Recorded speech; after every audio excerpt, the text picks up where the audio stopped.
What's going on, YouTube? Today I bring you my offensive tackle rankings for the 2021 NFL Draft. Inside offensive lineman next, so if you don't want to miss that, make sure to subscribe and hit the notification bell. Without further ado, let's get into it.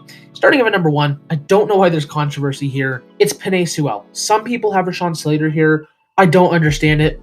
Sewell has the potential to be the best offensive tackle, maybe the best offensive lineman of all time. And he very well can be if he literally just fixes some balance issues very, very rarely that occur. Otherwise, sure, he's a bit raw, but at worst, this dude is an all-pro guard. But this guy can be the best offensive lineman of all time. He shouldn't slip past 4. He won't slip past 5. He's definitely not slipping past 6. This dude is the best tackle prospect I've ever laid eyes on, and anyone saying he's not the best tackle in this class is just delusional.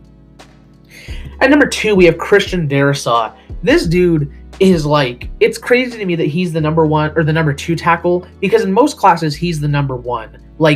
Christian Darrisaw is so freaking powerful, but yet so athletic, it's pretty crazy. He can be a top 5 offensive tackle in the league, maybe even better. And at the very worst, he's a good starting tackle. He's not slipping past the Chargers. The upside on this guy is just way too much. I mean, the crazy thing is he's already so good, but he can be so much better. The one little thing you can nab him on is that sometimes he lets go of his blocks early, but that's fine because he's so quick to regain.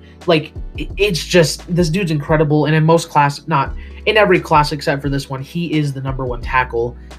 Christian Darrisaw is an insane talent. And again, people should not have anyone besides Sewell over this guy. Then number 3, call me crazy, but Spencer Brown has been my draft crush for a while. And I love Spencer Brown. My comp for him is DeMar Dotson, being that he's so tall, but being that he is so big, he's the most athletic player in this draft class. Being a 6'9", 300-something pound player. He had a 10.0 out of 10. 10 out of 10 on the raw score. He's the only tackle to do that in almost 50 years. How are people sleeping on this guy? Go look at him play it at Northern Iowa. This dude is an absolute monster. He's probably not going to be picked until the early 2nd, but this is easily going to be the steal of the draft because this guy is just, again, an insane tackle prospect. There are some very, very good tackle prospects in this class. At times, he's not got the best footwork, but again, still just a crazy athletic, a crazy sized person, and such an amazing talent. Then at the 4th tackle, we have Liam Eichenberg. Calm down, Rashawn Slater fans. You'll see him in a second. Liam Eichenberg has literally nothing to nab him about. He is not the most athletic person in the world, especially when you take guys like Spencer Brown, but he is a very, very, very good tackle. Another guy that honestly in most draft classes is probably going to be your number 1 tackle. He is consistent. There's a couple plays where you kind of scratch your head, but that's very rare. All around, he is an amazing tackle. He's a great run blocker. He's an even better pass blocker. He has the potential to be one of the best tackles in the league or better. And at the very worst, I feel like he's just a good starting tackle. And this is a guy that's being slept on pretty majorly. He reminds me a lot of Mike McGlinchey, but better. I really like Liam Eichenberg, another guy that people are sleeping on way too hard.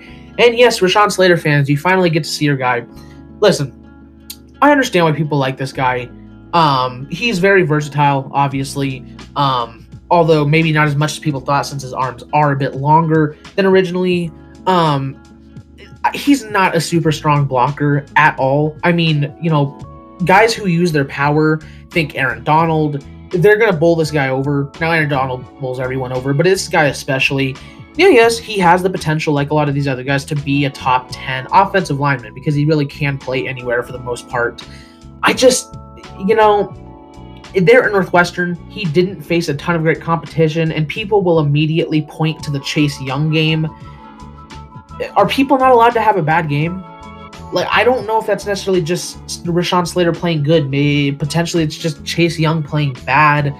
Other than that Chase Young game, give me an example where he played a top-tier pass rusher and dominated like that. It was one game. I get it. He's versatile. Still a good tackle prospect. I just don't see the hype behind this guy as much as other people do. And I have him here at number 5. I don't think he's a bad player. At the very worst, he'll probably be a starting offensive lineman somewhere in the league, but I just don't see that. I mean, I see the potential. I just don't think he's going to hit it. Then at number 6, we have Samuel Cosme. This guy reminds me a lot of Alejandro Villanueva, as well as the size. They're both 6'9". Nice.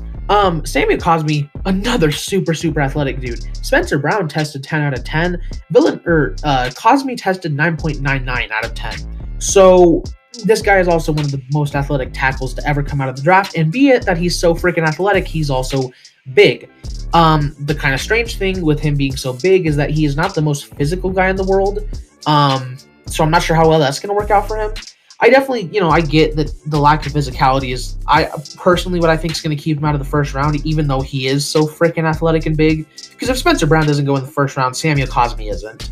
But yeah, another guy that, has that big potential, but at the very worst is going to be a top tier backup lineman if that physicality does kind of fail him as a starter. Overall, Samuel Cosme, very good tackle. Then at number 7, we have Tevin Jenkins. A lot of guys really love this player, and I get it. He's big, he's powerful, probably the best power blocker in this class. However, there are some power blockers in this class that at least don't move that sluggish with their feet. He is very sluggish with his feet. That's my main concern. As a tackle, which is where I think as a guard he translates better, but as a tackle, which is where I think they're going to try to stick him wherever he goes, I just don't think he's going to survive, especially against speed rushers. If you put a guy like Azeez Ojulari on him, he would demolish Tevin Jenkins. However, if you switch Tevin Jenkins into guard, which is kind of the last resort for tackles, as in my mind, you switch tackles to guards if they fail at tackle. As soon as you move him to guard, he's going to be an elite guard. Guards do not need to be fast. They don't need to cover the outside. So put this guy at guard. He'll be one of the best guards in football. But I think they're going to try to keep him at tackle, and I still think he can succeed. But against the speeder rushers, he's going to have a tough time. And I do like Tevin Jenkins, but, he's just very sluggish, and that's why I have him down here at number 7. Then at number 8, we have Dylan Reduns out of North Dakota State. And, this guy is very solid, honestly.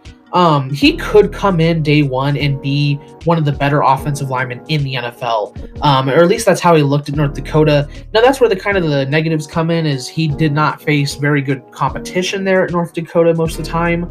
So while he looked like a day one starter, that was against poor competition. So how is he really going to hold up in the NFL? We don't know, which is why he's a very boomer bust project for me. That's why I don't see him going until at least the second round. If you took this guy's talent at face value, not worrying about the competition, he'd be a top 5 tackle in this draft class. But you have to take into mind the competition and stuff, and the fact that he is kind of boomer bust.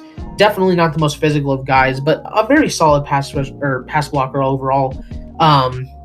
He's pretty boomer bust, so he reminds me a lot of Deion Dawkins, so I do like Reduns, but he is one of the more boomer bust players in this draft for me, similar to his teammate Trey Lance. And at 9, we have Brady Christensen, and I've cooled down on this guy a bit. He was in my top 5 originally, but I see where people are coming from. He also didn't face the best competition at times there at BYU, and kind of a one-year wonder, honestly. I mean, nobody even knew who this guy was until this year. But I think he's a big reason as to why Zach Wilson and BYU were so dominant this year. I do really like what he showed in his senior year there at BYU. As a pass blocker, he's like one of the best in college football. Run blocking could get better, yes. But overall, I still think Brady Christian is great and could be a big steal at some point in the draft. But yet another boomer bust guy just because of the competition and the one-year wonder. But hey, if you get that boom, great. And he reminds me a lot of Jake Matthews in the way he plays. So Brady Christensen here at number 9. And then at number 10 with our last tackle of the rankings, we have Stone Forsythe out of Florida. This guy kind of reminds me of a bigger Tevin Jenkins. The problem with that is that, just like Tevin Jenkins, he's a very strong tackle, but he's pretty slow. So yet another guy that, can work out at tackle. But what's cool about this guy is that I don't feel like the teams need to try to work him out at tackle before they switch him to guard. They can just switch him to guard right away. And at the very worst, he is a starting level guard. but he can be a top 20 tackle or guard. So still a very solid guy. Again, very strong, very powerful. Not as strong or powerful as, like, say, Tevin Jenkins, but he's also pretty slow. So, that's why he's here at number 10 ahead of a few other guys. But I still really like the upside on Stone Forsythe, and he's a bit of a safer prospect you can take later in the draft. But that is my tackle rankings for the 2021 NFL Draft. Like I said, inside offensive lineman coming next, so make sure you hit the notification bell and the subscribe button so you never miss an upload. Leave a like and comment me down below what your tackle rankings are. Thank you guys so much for watching, and I will see all you guys in the next video. Bye-bye.